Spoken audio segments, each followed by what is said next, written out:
अस्सलाम वालेकुम रहमतुल्लाहि व बरकातुहू। नमस्कार, गुड आफ्टरनून। आज के मेहमान खुसूसी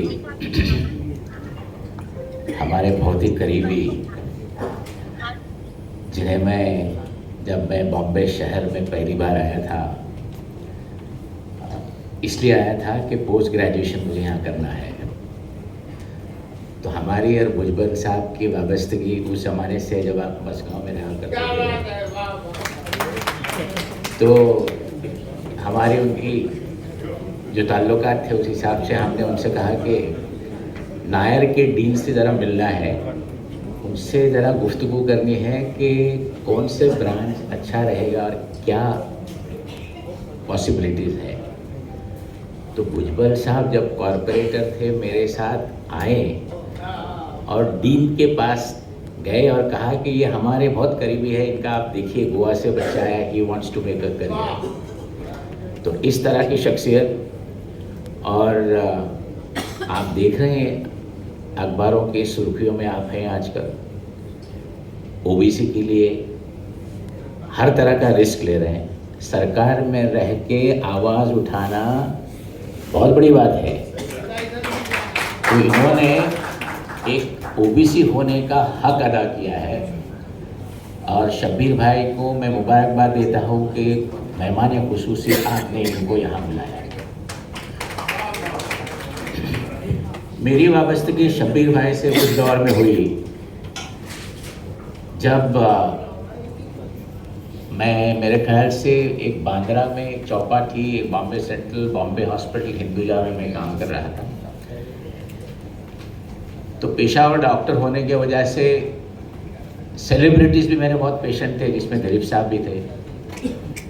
तो शब्बीर भाई को किसी ने कहा कि आपकी मूवमेंट तो बहुत बेहतरीन मूवमेंट है, जब तक कोई आइकॉनिक पोस्टर नहीं बन जाता, आपकी जो मूवमेंट है, तहरीक है, उसको आगे बढ़ाने के लिए एक बड़े शख्स की ज़रूरत है। शब्बीर भाई मेरे पास इसलिए आए, पेशेंट बन के आए। उनके पैर इतने सूजे हुए थे, चप्पल में पैर नहीं जा रहे थे।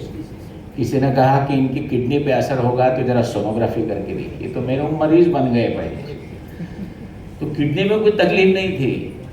ये रात दिन झोला पहन के, फटे हुए चप्पल से गांव-गांव में जाते थे लोगों को बताने के लिए ओबीसी क्या चीज़ है। मेरा दिल पिघल गया आपको देखने के बाद। मैंने कहा मैं आपके साथ हूँ। मैंने कहा सर, डॉक्टर साहब दिलीप साहब से मिलवाइए। अभी उस जमाने में माहौल ये था कि इनको दुत्कारा जा रहा था। हमारे मौलाना लोग ये कह रहे थे कि ये कुफ्र है, इस्लाम में ये चीज़ है ही नहीं। लेकिन काम इनका बहुत मजबूत था, इनके पास स्टैटिस्टिक थी, डेटा था, इनकी पहुंच थी। तो दिलीप साहब को कौन मनवाएगा। अभी यहाँ पे अंतुले साहब का जिक्र हुआ क्योंकि किताब में जिक्र है, और दिलीप साहब, ये दोनों अंजुमन के स्टूडेंट रह चुके और हमारे बहुत करीब थे। तो जब अंतुले साहब का ये रवैया है तो दिलीप साहब का क्या हो सकता है। तो हमारे उस मूवमेंट में सरफराज आरजू भी थे और एक बहुत मशहूर जर्नलिस्ट हसन कमाल साहब भी थे, क्यों शब्बीर भाई। और हम दोनों दिलीप साहब के पास गए तो उन्होंने कहा ये ओबीसी मुसलमानों में क्या भाई, किस बीमारी का नाम है। तो हम उनसे कैसे बात करें, उनसे बात करना कुछ आसान काम नहीं था। अंग्रेज़ी इतनी अच्छी बोलते, उर्दू बोल लेते, मराठी बोल लेते, हर सब्जेक्ट में उनकी पकड़ है। तो मैंने और हसन कमाल साहब ने बोला, उनको इस तरह छेड़े, दिलीप साहब आपका फिल्म इंडस्ट्री में आने से पहले आपके वालिद का पेशा क्या था। बोले हम फल बेचते थे। अच्छा, उससे पहले क्या था। तो हमारे फल के बाग थे। तो दिलीप साहब आप बागवान भी है और माली भी हैं। अरे ये तो कमाल की बात है। बोले हम ये रास्ता पकड़ के क्यों नहीं चलते। तो उन्होंने, मेरी एक आदत है, जब से मैं ये पेशे में आया तो मेरी टाई मैं हमेशा पहनता हूँ, एक मेरा आइडेंटिफिकेशन है। तो बोले टाई वाले डॉक्टर, पहले ये चिकना डॉक्टर, तुम मुझे बताओ तुम क्या करोगे, तुम इस मोमेंट में घुस जाओगे कि अपनी प्रैक्टिस छोड़ के? बोले हाँ आप आते हैं तो हम जाएंगे। तो उन्होंने आप इनके सामने एक टीम बनाई, उसमें मुझे शामिल किया, हसन कमाल थे, सरफराज आरजू थे और बाबू कुरैशी थे बांद्रा के। तो बांद्रा की टीम बन गई, क्योंकि मूवमेंट के लिए पैसा भी तो चाहिए। तो बांद्रा के लोग थोड़े साहिब माल भी हैं, तो हिकमत अमली का इस्तेमाल किया गया उस दौर में। तो दिलीप साहब ने बोला आप जाइए। तो हम कैसे जाते थे आपको बताओ कि अनरिजर्व कंपार्टमेंट में हम मालेगांव गए, इचलकरंजी गए, धुलिया गए, नागपुर गए, हर जगह गए शुरू में। फिर हमने दिलीप साहब को रिपोर्ट दिया, देखो हम इनके साथ जा रहे हैं, हमने देखा है कि इनका काम बहुत ज़बरदस्त है और इसको हमको आगे बढ़ाना है। तो दिलीप साहब ने तय किया कि मैं आपके साथ हर जगह जाऊंगा। तो एक जगह हम गए थे सांगली में, तो कुछ चाहने वाले थे, उन्होंने एक प्राइवेट प्लेन का सहूलत दी। तो हम कोल्हापुर एयरपोर्ट पे उतरे, एयरपोर्ट इतना खतरनाक था, मैं उनके साथ बैठा था तो घबरा रहा था, क्योंकि वो प्लेन ऐसा ऐसा हिल रहा था जोरों से उस ज़माने में।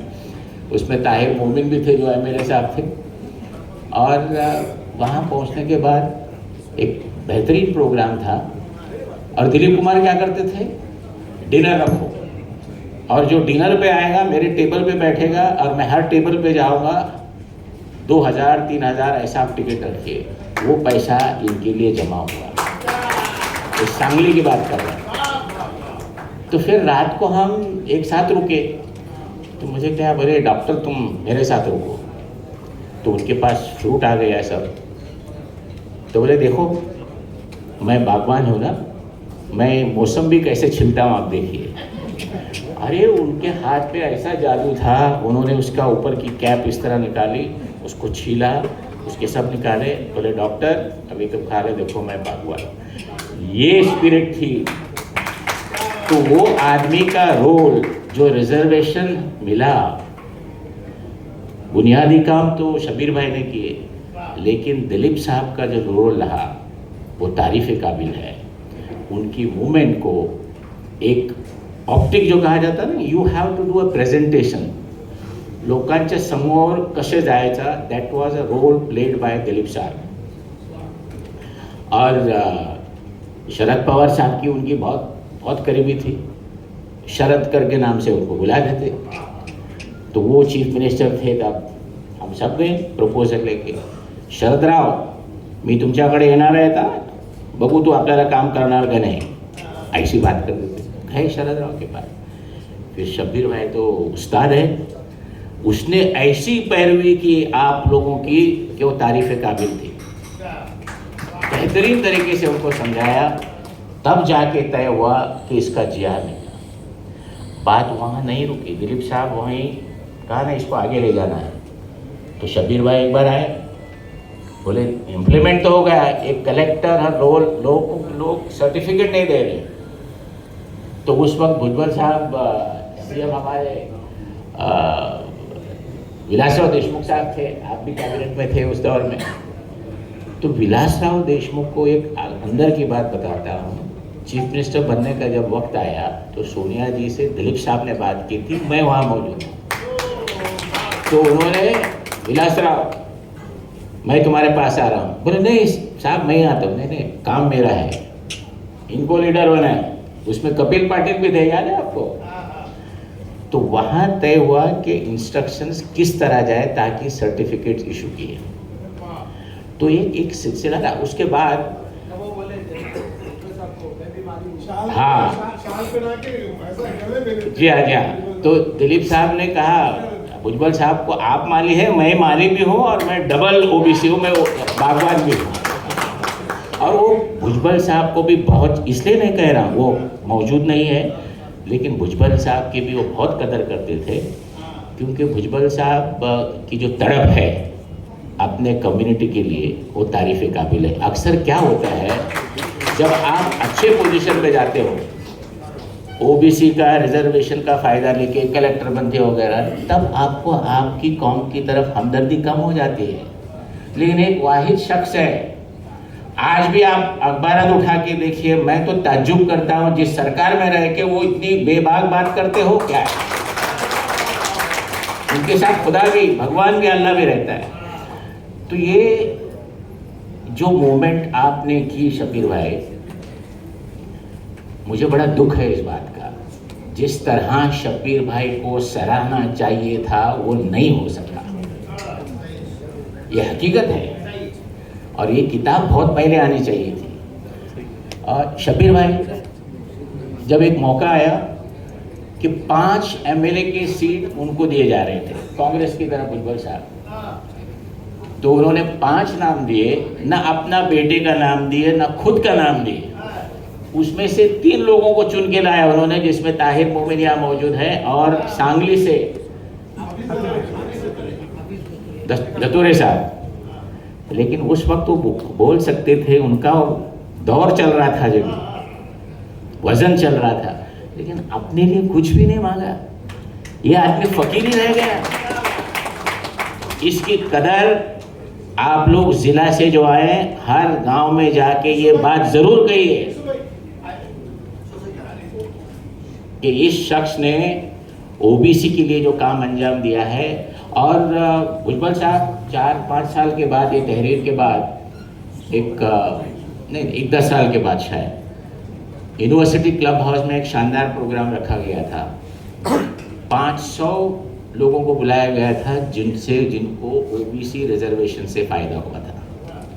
उसमें डॉक्टर्स थे, इंजीनियर्स थे, और जिन लोगों को पॉलिटिकल पोजीशन मिली, हालांकि एक मेयर भी बन गए ऑन बेसिस, यानी that is empowerment of ABC का वो नजर आया सबको। आज कितने साल हुए उस बात को, कितने लोगों को फायदा हुआ होगा इनकी मूवमेंट से लेकर। लेकिन आज ये आदमी आज भी फकीर है, छोटी सी ऑफिस लेके बैठे। तो इस आदमी को हमको सराहना चाहिए था। हम अंजुमन इस्लाम की तरफ से मैं आपको बताना चाहूँगा कि आपकी शख्सियत को और उजागर करना होगा तो अंजुमन आपके साथ रहेगा। एक साहब यहाँ बोल के गए, वो हमारे बहुत अच्छे दोस्त हैं, रिजर्वेशन की ज़रूरत नहीं है। ये तो बेवकूफ़ी की बात है। आप सुनिए इस बात को।